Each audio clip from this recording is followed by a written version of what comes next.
তোমার এখানে কতগুলো হাঁস আছে? এইখানে আছে 1100 হাঁস। 1100। হ্যাঁ, বাসা কোথায় তোমার? আমার বাসা রাতাল, বামিহাল রাতাল। এটা কোন জেলা বা কোন উপজেলা? এটা নাটোর জেলা সিংড়া থানা। নাটোর জেলা সিংড়া থানা। এখানে আসছো কতদিন হচ্ছে? এখানে আসছি মাস দুয়েক। 2 মাস হলো এখানে আছো? থাকবারে কতদিন? এখানে থাকবো আর 1 মাস, তারপর অন্যদিকে যাবো উত্তরে। 1 মাস পর কি এখানে পানি আসবে এজন্য? পানি আসবে মানে সব ইয়া হয়ে যাবে, ডুবে যাবে। তো এই হাঁসগুলো কি বাড়িতে নেওয়ার জায়গা নেই তা না? বাড়িতে নিলে পরে খাওয়ানোর জায়গা নাই। কোনো জায়গা নেই। না, এই হাঁসগুলো কি ডিম বিক্রি হবে না এরকম বিক্রি হবে? ডিম বিক্রি হবে। ডিম বিক্রি হবে। মানে এই সারা বছর এভাবে চলবে, মানে এখানে ওখানে এভাবেই? হ্যাঁ। মানে ভ্রাম্যমান। ভ্রাম্যমান।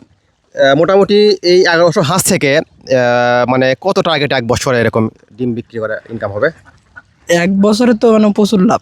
কত কি মনে লাভ করেন মানে আমরা একটা রাতে আমরা ডিম ইয়া করি, মনে করেন 400 450 এমন ডিম পারে হাঁস। হ্যাঁ, মানে এখনো ডিম দেয় নাই? না, ডিম দেওয়া শুরু করছে। শুরু করছে? হ্যাঁ, আমরা ডিম বেশি অনেক দিন হলো। তার মানে এক রাতে 400 প্লাস ডিম হয়? হ্যাঁ।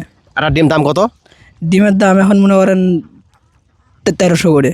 1300 টাকা করে? তার মানে 4 তেরং 52, 5200 টাকা পার রাত আসতেছে।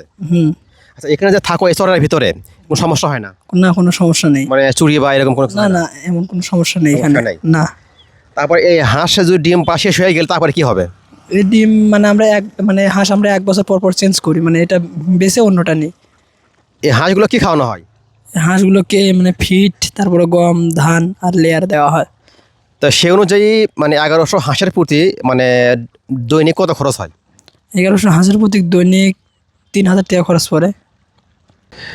একদিনে বিক্রি 5200 টাকা, কিন্তু খরচ হয় 3000 টাকা, প্রায় পার ডে হচ্ছে 2000 টাকার মতো লাভ থাকে, তাই না? সাথে কে কে আছে আর? সাথে আমার মালিক আছে, আবার 2 পাশে কিছু লোক আছে। মানে এখানে থাকা খাওয়া সব এখানেই? হ্যাঁ, এখানে সব থাকা খাওয়া। হ্যাঁ।